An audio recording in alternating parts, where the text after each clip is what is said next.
It is currently about 6:30 in the morning on day 2 of my Carnival Sunrise cruise. I didn't get a lot of footage from yesterday. I didn't do a whole lot that was exciting though. I sat around and read, I had a few drinks at the bar, and I went to bed. So you didn't miss much, I promise. I did rediscover my love of the Alchemy Bar. I had several drinks there. They were all very good. My favorite was the basil drop. It is, I think it's like a lemon drop, but less sweet, and it has basil. So, and it was savory and kind of salty, which was weird, but delicious. So anyway, 6:30. I'm dressed in my swim clothes, so I don't have to change later. I will need to come back to the room and put on sunscreen after I eat breakfast, and before I go on my excursion, which is we're in Nassau, and I'm going to swim with the pigs. Very excited for that. So, let's go find some coffee. Ashley from the future here, talking about my trip. So, when I went to get off the boat in Nassau, or off the ship, excuse me, when I went to get off the ship in Nassau, it was pretty standard. I ended up going down the stairs, I think, instead of taking the elevator because it was going to be faster, and it was only a couple of floors. I was on floor 1, and it might have been on the same floor as me, or one down. I don't know. I can't remember at this point. But when I got off, I had my ticket, my excursion ticket with me. I think I had my snorkel gear with me in my little backpack and a towel. I also took a photo ID with me because you do need a photo ID in Nassau to get back through the port. So keep that in mind. I just took my driver's license with me, and then there was a big shaded pavilion where I was able to sit and wait for my excursion to start. When they finally started calling us, they lined us up in a double row and gave us a little wristband, a little paper wristband that proved that we were okay for lunch. We got a little card that said free lunch on it. Then we took off toward the boat that was going to take us to Pearl Island. Pearl Island Resort was the one we were going to Pearl Island. There are 2 resorts on Pearl Island that run different kind of beach club resort things. I forget the name of ours. We were at one end of the island. The other end was free to explore as well. Well, we'll get into that. We got onto the boat, and here we go. You can see Atlantis here. This is out on the open water once we got out of the port area. It was a beautiful day. Everybody's putting on sunscreen and getting things ready. And then look at the color of this water. Isn't it gorgeous? It's just beautiful. And this was behind us as we went. Then we got to Pearl Island, and like I said before, there are 2 resorts on this island. The one we went to was taking us over to the Pig Island, and we could see that from across the water. We could see the pigs on the beach at Pig Island, or Pig Beach. I didn't realize that we were free to explore the whole island, but we were. We could have gone down to the other end of the island, and where they have like a water trampoline and water sports and all kinds of stuff down there, apparently. I also did not go to the iguana enclosure exhibit. I'm not sure what it was. It just said iguanas this way. I didn't go see the iguanas because I'm not that into iguanas, okay? I didn't do that. However, as soon as we got there, basically, we were getting back on a boat to go across the water to Pig Beach.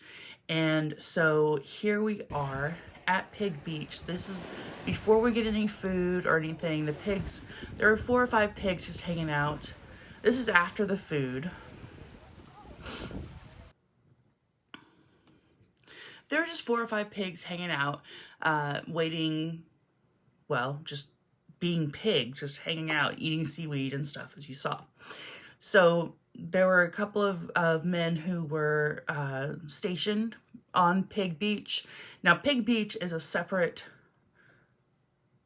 entity from the Pearl Island Resort. So keep that in mind. If you are going to tip everybody involved with this excursion, you will be tipping the Pearl Island boat folks and then also the Pig Beach folks. I did not know this. I would have taken extra cash to drop in their tip bucket, but I didn't know they were different. The guys gathered us up and gave us a little safety briefing about what not to do, what to do. They gave us a cup of apples and hot dogs and a skewer, like a kebab skewer, a wooden skewer.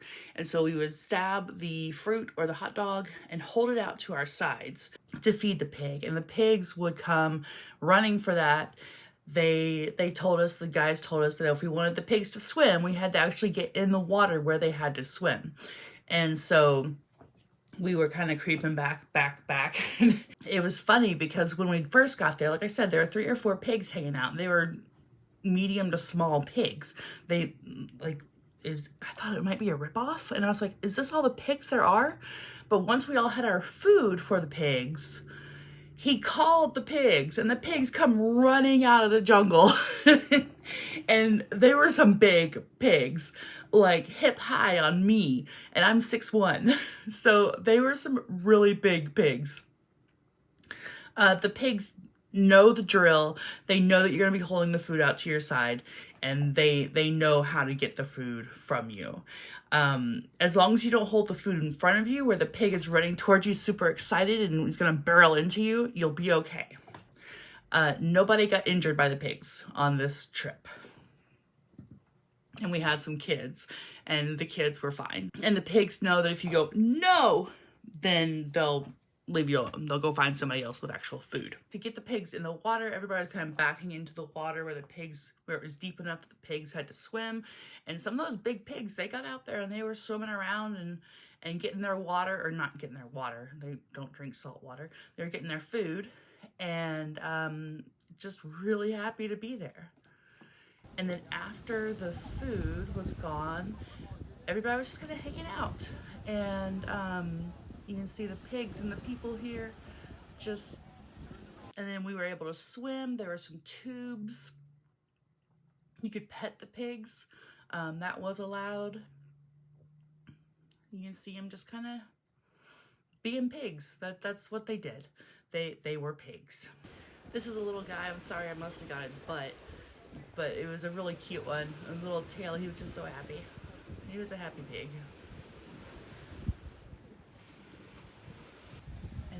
These little guys, little twinsies. Basically, overall, we were done with the pigs before they shoot us off the beach. So that was great. And then it was time for lunch. We all got back on the boat, and as soon as we were back to Pearl Island, lunch was ready. And lunch, I'll put a picture in here. It was, lunch was jerk chicken, I think, barbecue chicken, some kind of chicken, coleslaw, rice, and beans. And it was pretty good. I mean, it was fine. There was a free water station. I'll show you in the next clip. So this is where I was sitting to eat. You can see the barbecue grills there and the line of people. There's the free water station that they had set up, and the bar. The bar always, it had a pretty good line every time I looked at it. And then over here you can see more tables. Right behind me was a bench with a table that looked out over the water. It was a really nice place to sit if you wanted to sit there. There wasn't a whole lot of shade, I don't think, which is why I chose my picnic table, because there was an umbrella over it. And then I went swimming. I got down in the water, and this is just kind of a spin of the water area. There are steps going down into the water. It is not a beachy, it is not a sandy beach. There's sand on the bottom of it. I would recommend water shoes because there were also rocks. So And so I just floated for a little while and hung out.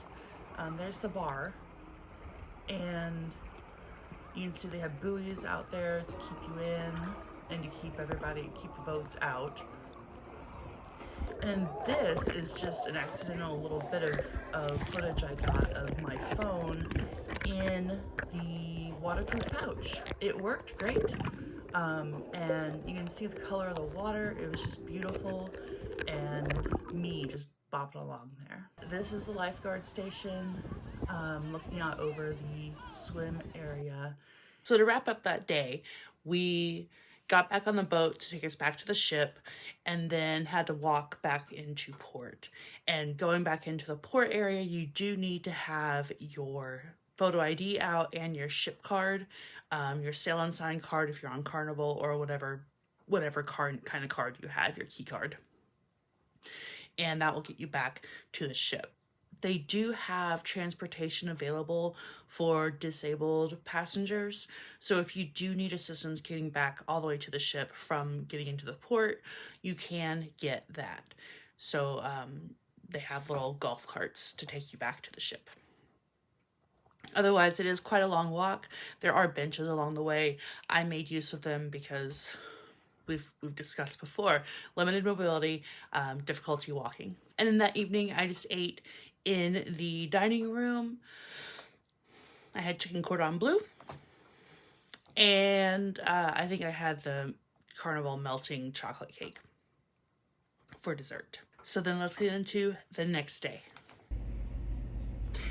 Hello, it is, I don't even know what time it is.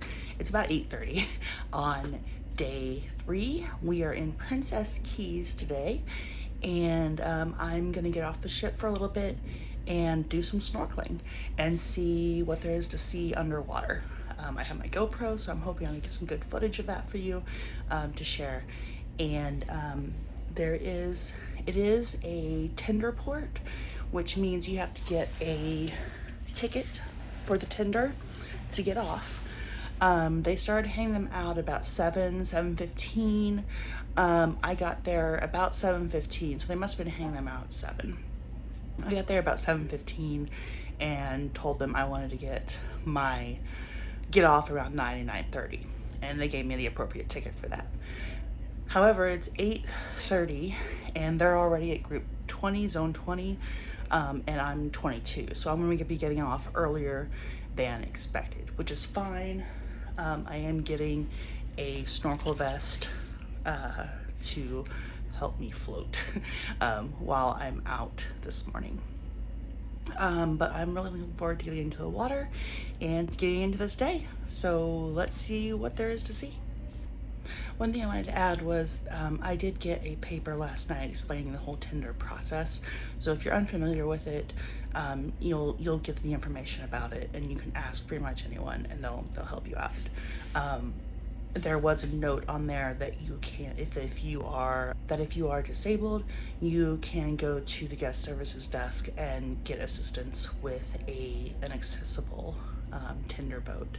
So that's something to keep in mind if you need it, if you're in a wheelchair or have other mobility devices to aid you. Unfortunately, I did not get any snorkeling footage. My GoPro apparently was full. The memory was full, and so it didn't record anything that I took. I didn't see anything that super exciting. I was just enjoying being in the water and having my face in the water and just pulling myself along on the rocks on the bottom.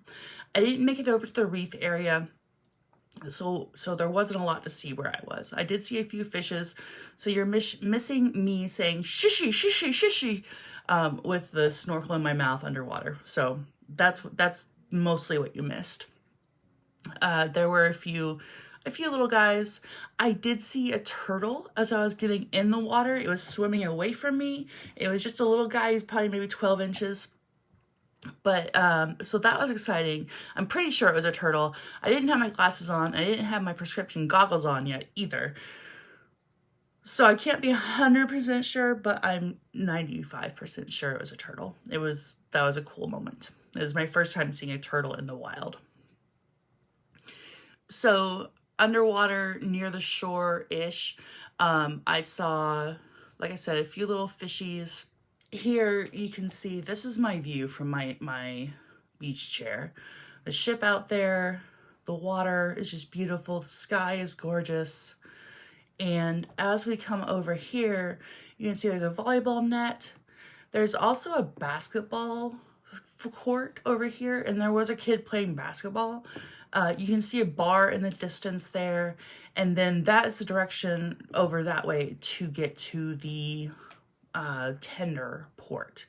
Now, instead of going with everybody else off to the left of the tender boats, I did a big U-turn, went over this little bridge, and went off to the right of the tender boat area. And then I walked and walked and walked. It felt like I was walking a long time. It's not accessible on the side of the island, unfortunately, but I'm sure there are accessible areas on the left side of the tender port. I know they have the beach wheelchairs. I saw those. And then they had cars that were going to take people in wheelchairs to cabanas. So that is an option if you get a cabana and need assistance. I wanted to come over to this area because I had heard it was quieter. It definitely was. There were still people, obviously, but it wasn't as packed as the other side. And so I ended up walking back. I laid in the beach chair for a little bit, and I saw this pine tree above me. This was my face while I was snorkeling, and I was just so full of joy and happiness. After snorkeling, I laid in my beach chair for a little bit and then got tired of that. I didn't really feel like getting back in the water, so I decided to make my way back to the tender boat and get back on ship.